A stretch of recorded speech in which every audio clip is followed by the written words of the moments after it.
Hello, everyone, and welcome to the first episode of Central Intelligence presented by OTGbasketball.com. Don't forget to follow OTG on Twitter at OTGbasketball.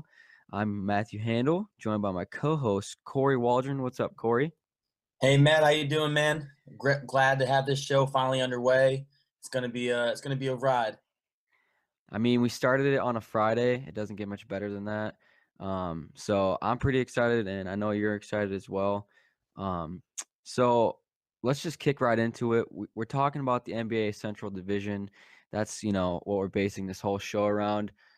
Kory, I was wondering, over the past few weeks, we've had, a lot of controversy, but what's been happening over the last week in the Central Division? Well, we'll start from the top of the division with the Cleveland Cavaliers. They hit a little bit of a rough patch the last couple of weeks, but they really found some momentum this week as they went 3-for-1 with wins over the Brooklyn Nets, Oklahoma City Thunder, and the Minnesota Timberwolves. And then following that, you have the Pacers, who are now sixth in the conference. They had a nice 3-0 week with an overtime win over the Sacramento Kings, a win over the Houston Rockets, and a win over the Orlando Magic. The Chicago Bulls, we know they've had a lot of chaos going on in Chicago. They had a nice 2-1 week. They fell to Miami Heat to start off the week, but they recovered with two wins over the 76ers and the Thunder. The Pistons, they struggled this week a little bit. They went 1-2. They beat the Heat. No, they lost to the Heat and they lost to the Celtics, but they recovered against the Pelicans. And then lastly, the Bucks. They had a really rough week where they went 0-3. Um, I think this Bucks 0-3 is kind of one of the reasons why they went into a little bit of a trade. They traded away Miles Plumlee, the Charlotte Hornets, for Roy Hibbert and Spencer Hawes. What are your thoughts, Matt, on this trade? Well, I think, like you said, I do think that, going 0 for 3, I think that played into it a little bit. But I do like the fact I think the Bucks won this trade, and I'll tell you why. Miles Plumlee I think he had a pretty bad contract, and I think they're dumping that off. They're not getting roster changers with Hibbert and Hawes, and I think they need more guards. If you look at their guards, they're pretty weak there, but they still won this trade. It's not gonna, I don't think this is gonna boost them into the playoffs. I think they're gonna make the playoffs, but this isn't why. But yeah, this trade it's news because of Roy Hibbert and his history, and he's had some good years. I'll ask you this in return. What can you expect from Hibbert in Milwaukee? Do you think he's going to get a little bit of, revitalizing time there, or what can we expect from him? Yeah, I expressed some thoughts the other day on Twitter when I saw this deal go down. Roy Hibbert, of course, a longtime Indiana Pacer, is now back in the Central Division, which is ironic that we're starting this podcast show and he's coming back. But I think he's going to get a jump in minutes. The problem with Roy is he's kind of lost his place in the new NBA. The NBA likes to stretch big. They like the guys who can shoot. Roy has always been known for his defensive presence and his rim protection, something Milwaukee has lacked all season. So I think that's why they wanted a guy like Roy. So I'm expecting Roy to get 20 to 25 minutes, and I'm actually looking to see if Roy can actually become a presence around the rim like he used to be for Indiana. He's definitely going to get another chance in Milwaukee. Like you said, he's going to get some good minutes, that rim protection. And I think with the lack of shooting, he's bringing in, I think that Haas has been able to shoot in the last couple of years. But I will say, I have no idea. The Hornets are in the division, but I have no idea what the Hornets were doing with this trade. Why would they go out and try to get Miles Plumlee and give up these two guys? Like, just some quick thoughts on that. Yeah, it's an interesting move for them. Especially because Miles Plumlee has a decently big contract. I think Yeah, like so it's a so that's it really exactly doesn't why I make was sense. confused. But I think they're just looking for change. I think the Hornets are just trying to find something that works. I know they really like Cody Zeller, so they probably just wanted to get rid of some of the bigs they had in Hawes and Hibbert. Yeah, that's true. So this is the first NBA trade and the first real big move that's happened in recent stretch. But another team in the Central Division is looking to make roster changes, and that's the Cleveland Cavaliers. They worked out several veteran guards this week. Matt, who are these guards, and what's going on with Cleveland? Well, okay, so you know how we had, LeBron James came out. He needed another playmaker. He made that abundantly clear. So what the Cavs did, they're holding like you said, a little mini workout for some guards. Um, pretty veteran guards that they're gonna bring in, or they did bring in, excuse me, Jordan Farmar, Mario Chalmers, Kirk Heinrich, and Lance Stevenson. So I would have loved to see LeBron's reaction at first when they told him these are the guys. Um, honestly, honestly, Kory, nothing really jumps off the page, but I did read an article on ESPN that out of these four, Jordan Farmar was the one that's the favorite right now. Just some numbers. They all have pretty similar numbers, but the best numbers are coming from Kirk Heinrich. He's got 10.9 points per game and 4.8 assists per game in his career. Farmar is 7.7 points a game and 2.9 assists. They've all he's a 9-year vet. Mario Chalmers is an 8-year vet. Heinrich has played the most years in 13, and then 6 years for Lance Stevenson. I just took some notes for each guy. Like I said, Jordan Farmar was the favorite so far. The reason Mario Chalmers could sneak in for me would be his experience with LeBron. I think we all remember when LeBron was on the Heat, and so was Mario Chalmers, and LeBron was just ripping into him in the timeout. And people are saying like LeBron needs that player right now to just be able to scream at. I don't think that's why they'll bring in Mario. I think it's his experience with LeBron. Kurt Heinrich is a tough dude, and he's a veteran. And then Lance Stevenson, I think, was the best playmaker. So I was really surprised when they came out and said Jordan Farmar was the favorite. But I don't think you can have Lance Stevenson and J.R. Smith on the same team. I think Lance Stevenson, he tried to get in LeBron's head in the Eastern Conference Finals a couple years back when he was on the Pacers. Um, but what do you think out of these four guys? Are you as surprised as I am that Jordan Farmar was the favorite coming out?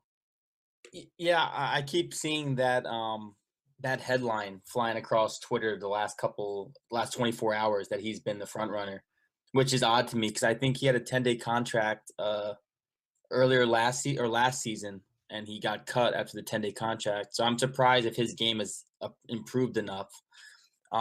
Personally, I still think Lance Stevenson or Chalmers are the guys you want. Chalmers, like you said, he has the experience. He's won 2 titles with LeBron already. But he's not the kind of playmaker I think LeBron really wants. And I think if you want a playmaker, then you got to look at guys like Heinrich or Stevenson. And I think because Stevenson is younger, and I see, I watched Stevenson so much when he was in Indiana. He has a ton of potential. Like there is so much raw grit and just overall all around talent on that kid. But I just don't think he's found the right environment since Indiana to really home in on those skills. And I think when you're playing with a guy like LeBron, like we saw what he did to J.R. Smith. J.R. Smith was a party guy when he was in New York, and he really toned down J.R. Smith and got the best out of J.R. Smith. So I wouldn't be surprised if he did the same thing or was able to do the same thing with Lance Stevenson.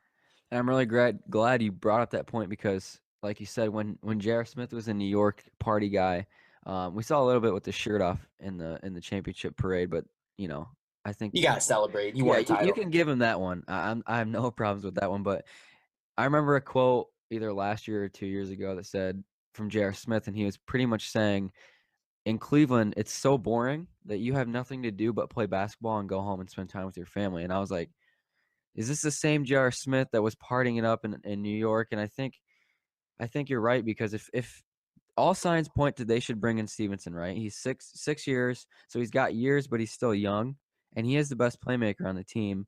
Um, I think LeBron would like to bring him in, and I think, like you said, if you can hone in, um, kind of his off the not his just antics overall, um, that would be the best option for me. It's either down to him or Chalmers for me. I thought Jordan Farmar should be the last option out of the group, but apparently there's something that they're liking. But I did read as well they're gonna try to bring in some more players in the future, maybe some big men. So I think this will be a developing story for a while. And just surprising for Farmar to be the favorite so far. And I would just like to see, like, when they say, I mean, I think we're both on page that the Cavs and Warriors are the front runners to be in the finals again. I Hmm. would love to see Stevenson on the court blowing in Durant's ear or messing with Durant. Hey, And I maybe. think it would bring LeBron great joy to see the Warriors being hassled. Because think about last year, like Dellavedova, he was that gritty player who was always in Curry's face, and, and always nagging him. and they don't And now have you that have right now. Stevenson who can do the same thing because that's the kind of player Stevenson is. Is he's like, I'm gonna get in your face and I'm gonna try and annoy you. So And I think he'd just be a nice grittiness for them. that's true, and I think right now they're missing that a little bit, right? If you look at their roster, who there's no dude. J.R. Smith didn't even really do that when he was on the court, right? Because he just shot threes and played basketball. So I think if you bring in Stevenson, that actually might benefit them to have that guy that's gritty, can get in the other team's head. Because what are you gonna? You can pull him right when he starts doing that, and you can still go on to win. Like imagine in the NBA Finals if they do sign Stevenson and Draymond Green for an entire series. Like I feel like that would just be amazing to watch. But And also, oh, go ahead. I just want to do one more fancy point. But before Lance got hurt earlier this season, he was actually playing very well for the Pelicans. And I do think that's a good point because they need defense, the Cavs, right? Because Shumpert is playing decent defense, but they brought in Corver who can't play a lick of defense. So if you bring in Stevenson, he's not gonna shoot threes, but you already have enough of that, right? So you bring in Stevenson, he's gonna play some good defense. He's gonna create off the dribble while Kyrie's off the court. So I would go with Stevenson, but obviously the Cavaliers have something in mind. Um, a team that doesn't need or anything on their roster really right now, Kory, is the Pacers. Someone, a team that you know a lot about. They're on a 4-game win streak right now, and I want to ask you this: with Paul George kind of leading the way for that, just take me through this question. Do you think that they found themselves right now, or what state are they in over this 4-game win streak? Well, over this 4 game win streak, Paul George is averaging 27 points per game. He's had 3 games over 30 points, and the numbers dropped because he only had 8 the other night against Orlando. But before that, he had 3 straight games of over 30 points. Um, where Paul George talked about it the other day when they had a stretch of losses. He said that he's still trying to learn how to be the leader. He goes, my entire career I've never had to be the leader. I had Danny Granger, I had David West, I had all of these guys before me who led the way, and I just went out there and played. So he talked about how it's a learning experience. He's still trying to figure out how to lead this team on and off the court. And it just looks to me this last stretch that he's finally found that. He's finally being aggressive. He's not letting the offense come to him. He's making the offense come. No, I'm saying like the team is now playing through Paul George and no longer playing this type of stagnant whose turn is it to shoot kind of ball. And it's really propelled them on this little stretch here. I mean, beating the Houston Rockets is a good win because Houston has shown that they're an elite team, top 5 in the league right now, without question. And beating them by 20, it shows a good amount of discipline and will from the Pacers. So I think, I mean, they still have a lot of holes. I think they're still going to make a trade actually at the deadline. Uh, I don't like Monte Ellis. He's a liability, and they could really use some help at the shooting guard position. So I wouldn't be surprised if they went out and made a trade. I know today they made Al Jefferson available, but things definitely look good right now between Jeff Teague, Myles Turner, and Paul George. And I was gonna ask you, you kind of already touched on it. Moves for them before the trade deadline. So you're thinking shooting guard. And I think part of that season too, not only Paul George transitioning from that guy that was, kind of on the bus, let's say, to now driving the bus. And like you said, they're going from a stagnant offense and predominantly correct me if I'm wrong, but they were always focused on defense in the past 5 years, right? And now they're kind of trying to turn it up and prove that. I mean, we have the star in Paul George, so why not take advantage? And we got some good offensive pieces around him. And I think another player that I've seen kind of start to transition, and he's been transitioning, is Myles Turner, right? I mean, he's one of the best young players in the league. So not only is your superstar trying to learn things, but you have a guy at center. And in the NBA, it's such a hard league to transition to. What can we expect from Myles Turner not only going forward, but for the end of the season. Growth. There's more growth. I mean, you gotta think this guy's only 20 years old. Mhm. Like I'm older than this kid. Like that's always weird to me when there's NBA players performing at a high level, and I'm like, he's younger than me. What am I doing with my life? This dude's in the Yes. NBA. Why couldn't I have been 7 foot tall? You know, he's got so much potential, and he's still getting used to it. But when you see Paul George entering, this is the beginning of Paul's prime, and then you see Turner beginning out and getting better and better. He's stretched out now and he's hitting threes consistently. He's a rim protector. You want him to get a little bit stronger so he can rebound better. But if he keeps progressing like this and Paul George plays at the level we know he can play at, and you add some more complementary pieces around these two guys, honestly, the Pacers could be back in that classic LeBron versus Paul George matchup by the time the season ends in the next several years if this team keeps progressing how we all think they should.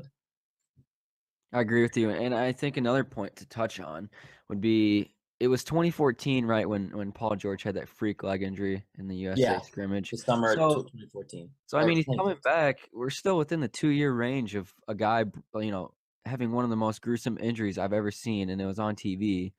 And so, I mean, it has to be a mental battle as well, to not only come back from that injury, but to now average, 20 points a game or whatever he's averaging, and 3 games over 30 in the last 4. This dude had that injury, and now he's transitioning into the superstar and everything. So I think there's a lot of mental transitioning as well from Paul George. Do you think that's an accurate statement? I think last year it might have been. I want to say the injury's behind him now. The one thing I can say is you don't see the same explosion.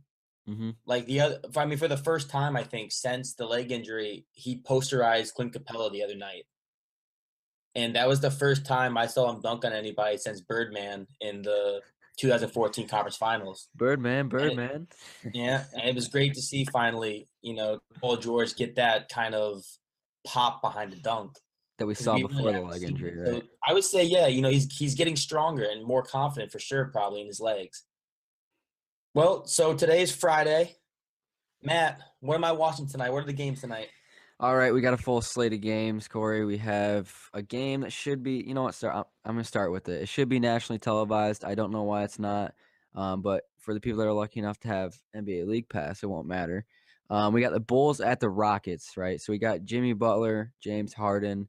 Um, I said that James Harden's going to have another triple double, and Jimmy Butler's going to have 30 points at least. So this is a game you're going to want to watch.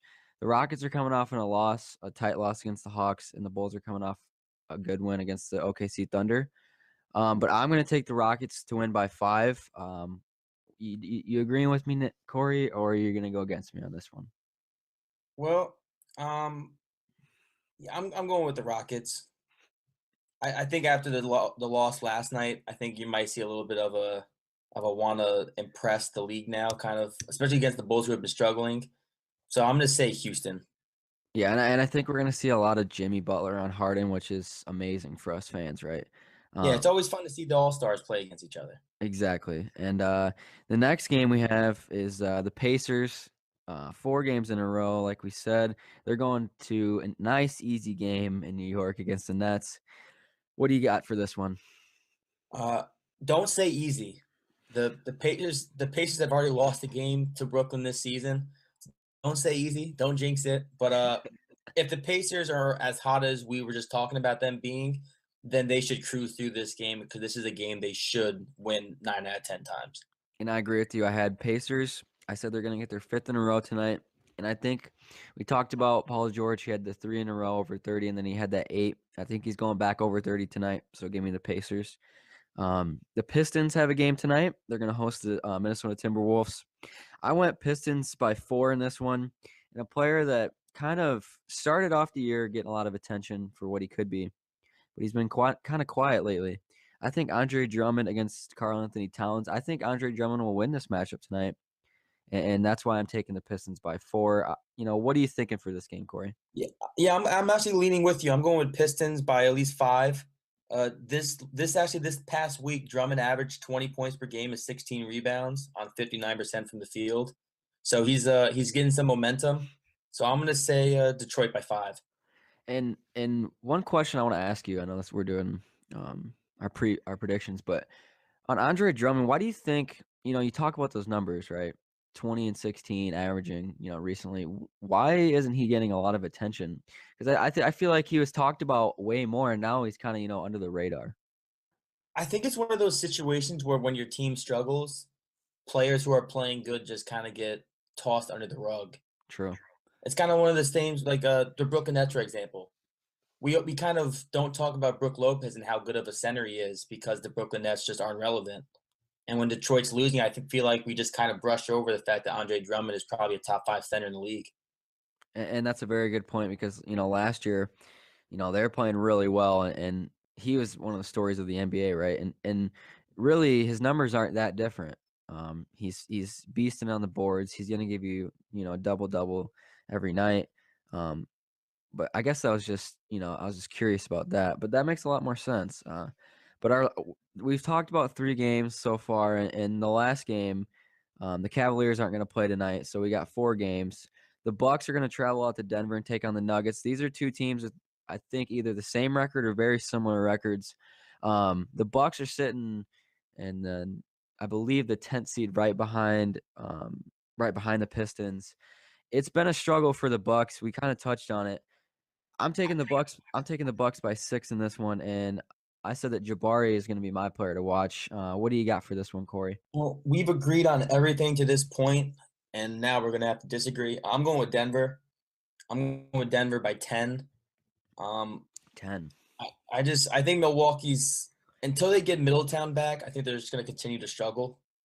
Like we said earlier in the recap, they went 0-3 this week.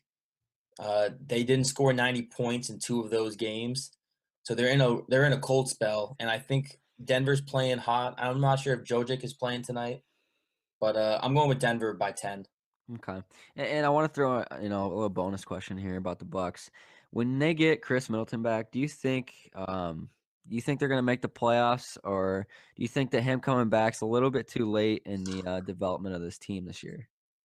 Well, I think it depends on what teams like the Pistons do. I know the Pistons are looking to maybe make a trade.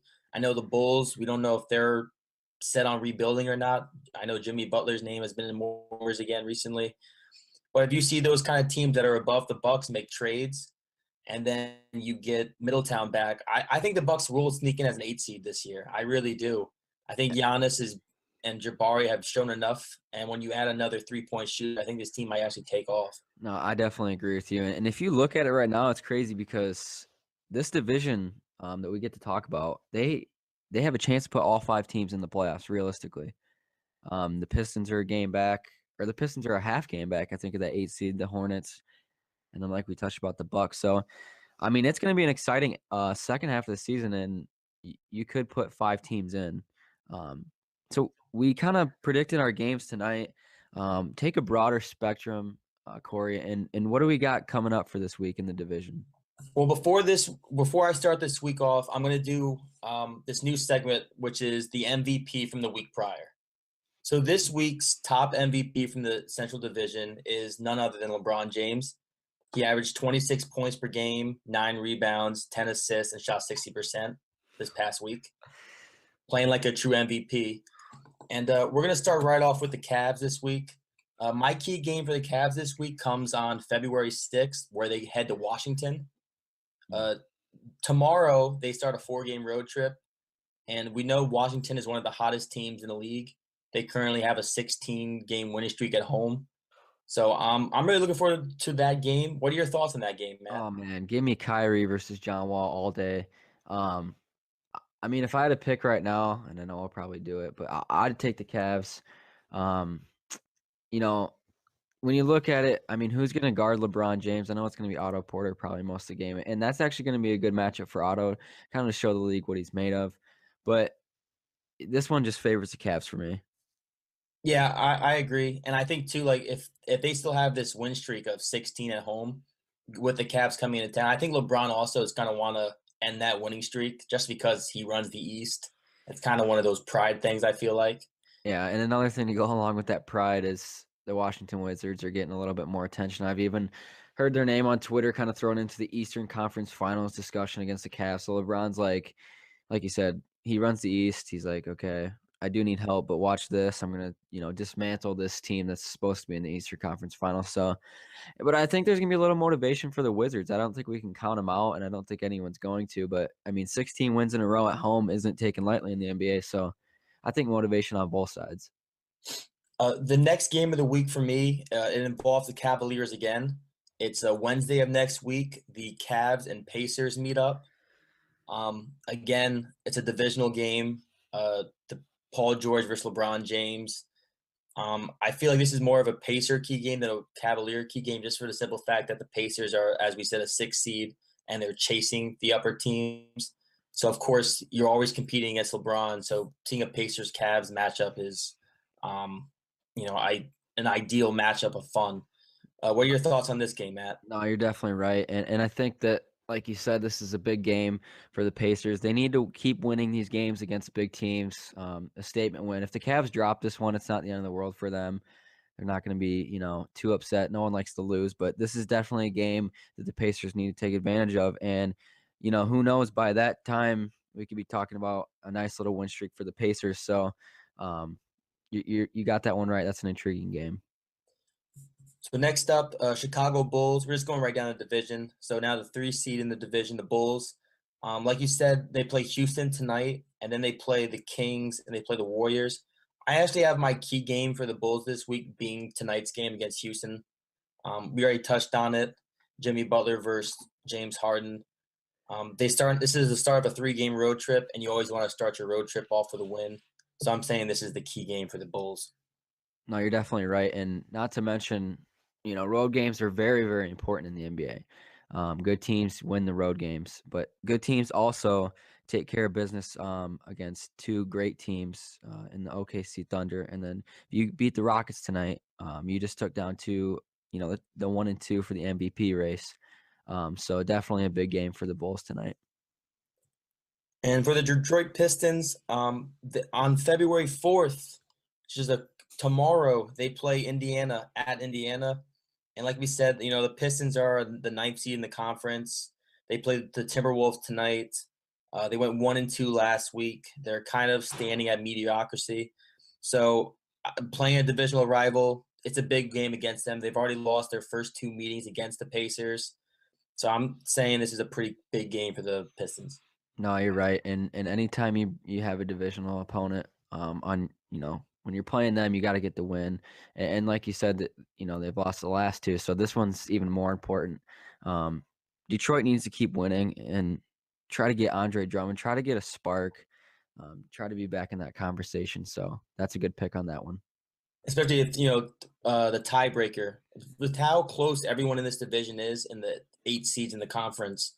The tiebreaker come down between the Pacers or Pistons, Pacers or Bucks, Bulls or Bucks. So all these division games between everybody besides the Cavaliers, all these tiebreakers are going to come in effect most likely down the stretch here. Yeah, that's a great point.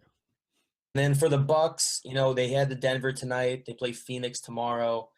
I'm saying tonight's also the key game for the Bucks, simply because they've lost 3 in a row. You want to stop the bleeding, and I think tonight they're not going to stop it, but I think it's a key game for them to try and get back on track. Definitely. And to bring in, 2 pieces and to bring in Hibbert, who we think has potential to do something there.